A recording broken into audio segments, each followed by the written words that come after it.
periódico, cada tanto hay alguien que ha desaparecido, siempre, y es todo el tiempo una mujer.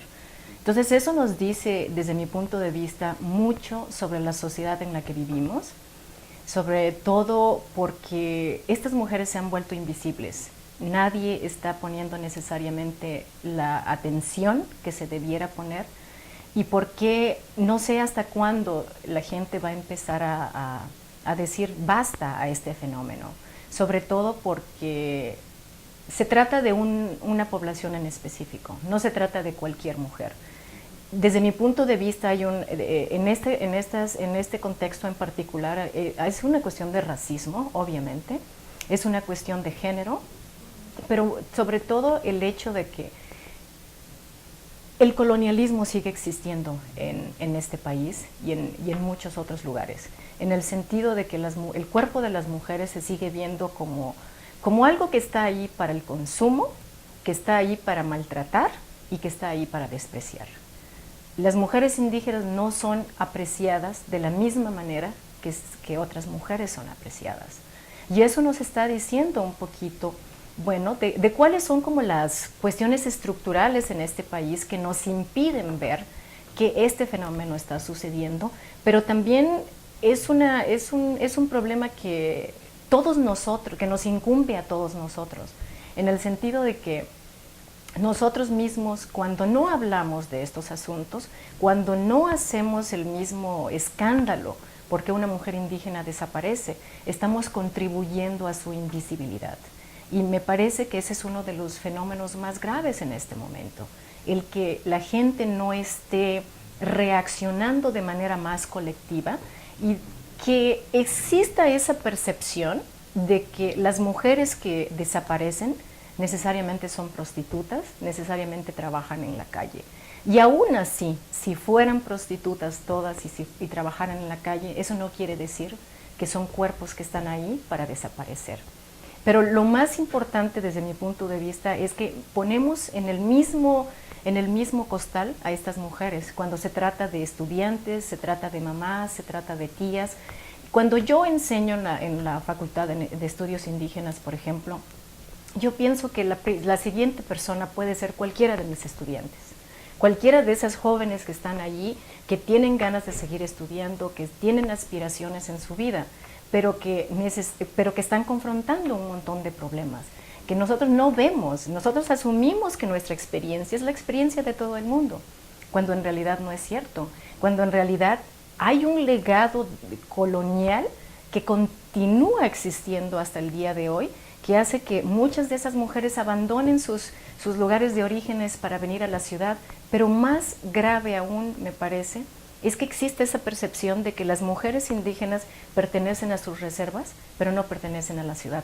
Y se nos olvida un punto importante, que Edmonton, Vancouver o cualquiera de las ciudades que queramos nombrar fueron y continúan siendo territorios indígenas. Pero contribuimos a decir, no, ellas pertenecen allá, no pertenecen aquí. Y en eso contribuimos a esa espacialidad colonial que dice nosotros aquí y ustedes allá. Ajá, que fue como el producto de ese siglo XIX. Y continuamos haciéndolo. ¿Por qué? Porque cuando uno va a la calle, ¿cuántas veces la policía está... por ejemplo, si hay alguien pidiendo, hay alguien que no tiene casa y está pidiendo, inmediatamente la policía va a ir y a preguntar y a molestar a esta persona. ¿Por qué? Porque parece ser que hay un montón de reglas no escritas acerca de qué se puede hacer, qué no se puede hacer, y más importante, quién lo puede hacer. Hablemos un poco más sobre esta conexión, el vínculo a esto colonial, porque mucha gente no entiende que esto que usted dice, que el colonialismo ya sigue hoy día, sino que ellos piensan que es algo del pasado, ¿verdad? Hablemos, usted nos puede dar unos ejemplos concretos de cómo el colonialismo sigue influyendo específicamente en las políticas del país. Sí, para mí el colonizador en este país nunca se fue. Nunca hubo un movimiento de independencia, nunca hubo un movimiento de ningún tipo, ni siquiera pacífico, legislativo, de ninguna naturaleza, que creara una ruptura entre el colonialismo y el presente. y el futuro también. Y en ese sentido, hay cosas que nunca se discutieron, hay cosas que nunca se dijeron, pero vamos a la escuela, en este país los niños van a la escuela y nadie habla de colonialismo. Yo enseño aquí en el Departamento de Ciencia Política y a veces mis propios estudiantes me dicen, ¿por qué tenemos que hablar de colonialismo? Y mi respuesta es, porque no sabes nada de eso y tenemos que hablar de esta situación. Porque decir por qué hablamos de colonialismo implica que no nos interesa, que no queremos ni siquiera pensar a quién benefició. En un ejercicio que hice el martes en mi salón de clases, por ejemplo, yo les preguntaba a mis estudiantes, ¿cuáles son los beneficios y las desventajas del proyecto colonial en Canadá? Y algunos empezaron a decir, bueno, sí, tuvo algunas cosas buenas, pero no querían atreverse a decir nada, hasta que les pregunté, bueno, ¿buenas para quién? En ese sentido, empezaron a decirme, bueno, sí, no se beneficiaron los pueblos indígenas, pero eso quiere decir que hay un montón de gente que se ha beneficiado del colonialismo y se ha beneficiado de los privilegios de ser una persona que no se ve como una persona indígena, para empezar. Y es muy fácil cuando pensamos en nuestra experiencia decir, bueno, si yo puedo ir a la universidad, cualquiera puede venir. Y no es cierto, porque nuestras vidas no han sido cortadas por un proceso colonial que tuvo que ver con las escuelas residenciales, que tienen que ver con las legislaciones coloniales que específicamente estaban tratando de modificar y de quitarle los derechos indígenas a las mujeres. O sea, la otra cosa que tenemos que ver es que, bueno, cuando hablamos de colonialismo, hombres y mujeres fueron afectados de manera muy distinta.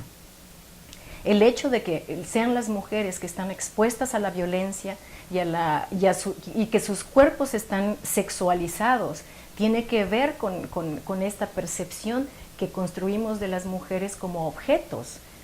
Y esto sucedió también en el siglo XIX, cuando mujeres europeas empezaron a llegar a Canadá y hubo muchas relaciones de casamientos entre europeos e indígenas.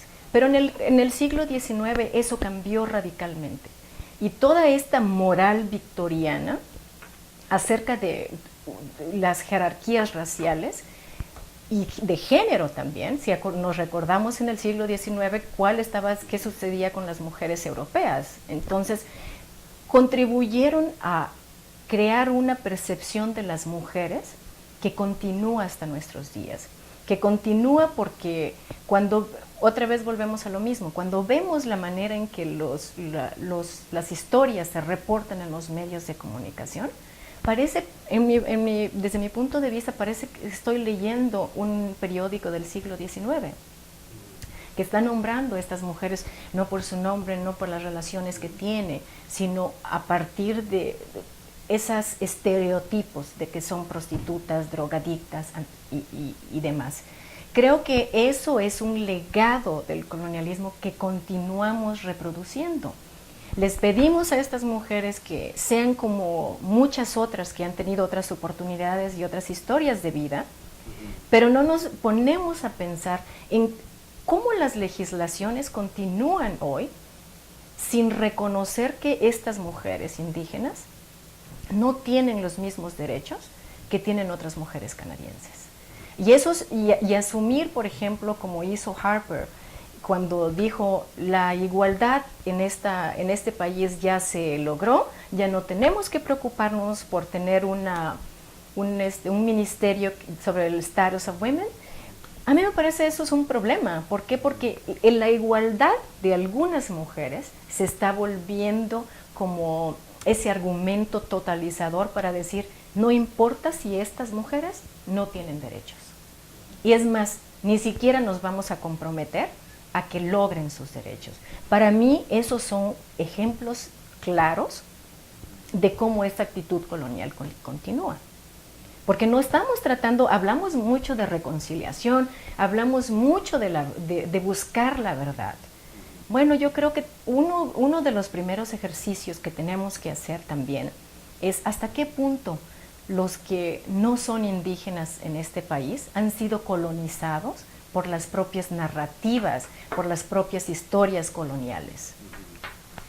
Y en eso vamos a la verdad que muchos inmigrantes que vienen Así a es. Canadá, sean como sea, refugiados, lo que sea, empiezan a aprender esos Exacto. estereotipos de la gente indígena. En su visión, ¿cuál sería el remedio para eso? Para mí implica que tenemos que todos hablar de eso. Tenemos que hacer mucho. Si yo tuviera esa capacidad, yo haría obligatorio que en el currículum escolar, en las universidades, hubiera una clase sobre proceso colonial. Si también estuviera en mi capacidad, y lo que yo hago en mis clases de ciencia política, para mí la historia canadiense no empezó con la Confederación, no empezó con los ingleses y no empezó con los franceses. Yo empiezo con un espacio que era un espacio indígena, que tenía muchas tradiciones legales específicas y que estamos hablando de una inmensa diversidad de pueblos indígenas. Eso para mí es la historia de Canadá, que empezó ahí. Se interrumpió por un proceso colonial. Pero si nosotros no hablamos de eso y empezamos a hablar nada más que Canadá y la política en Canadá empieza únicamente a partir de la Confederación o las diferencias que existían entre franceses e ingleses, colonialistas franceses e ingleses, estamos borrando de un plumazo la existencia de estos pueblos de aquí y estamos contribuyendo a la percepción de que los colonizadores llegaron a Terra Nullius, donde no había nadie, y no es cierto. Tenemos que hacer ese énfasis. Pero creo que necesita más que 2 maestros de ciencia política para hacer eso. Necesitamos hacerlo más extenso.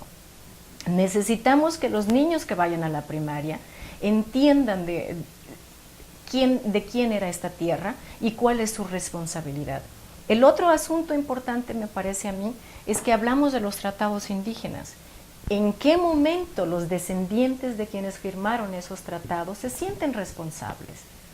¿Por qué nada más los pueblos indígenas ahorita hablan de tratados? ¿Por qué no la otra parte asume su responsabilidad en los tratados? ¿Por qué no? Porque hemos estado tratando de olvidar ese pasado. Estamos tratando de crear un país que no tiene memoria, que tiene una memoria muy corta. Y ese es el problema fundamental, porque entonces es muy fácil decir que este país es un país al que llegan todos. Llegaste tú, llegué yo, llegaron los franceses, llegaron los ingleses. Pero para mí eso no es Canadá. Canadá era territorios indígenas en el que, desde mi punto de vista, nosotros como gente que venimos de otros lugares tenemos una responsabilidad, un papel de reciprocidad hacia los pueblos de aquí, de decir gracias por hospedarme en esta tierra. Y no es necesariamente el gobierno canadiense. Lo vemos en el gobierno canadiense porque es el que nos da las visas, el que nos da la ciudadanía. Pero desde mi punto de vista, nuestro agradecimiento debería de ser también hacia los pueblos que continúan aquí.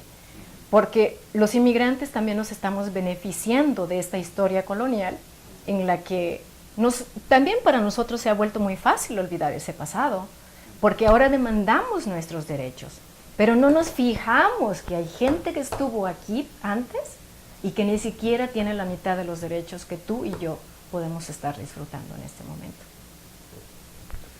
Hablemos un poco sobre la verdad bajo el gobierno de Pierre Elliott Trudeau con John Chrétien trataron de establecer los white papers. Y que ahora con el gobierno de Harper también están volviendo a este concepto de los white papers. Tiene otro nombre, pero estamos volviendo a eso. ¿Puedes comentar un poco sobre eso? Yo creo que en este país, cuando llaman el white paper es cualquier policy, cualquier política que ellos quieren implementar, se llama en general white paper, aunque todos tengan un título muy específico. Y me parece que históricamente en Canadá ha habido más de un intento de querer eliminar a los pueblos indígenas. Desde mi punto de vista, y eso es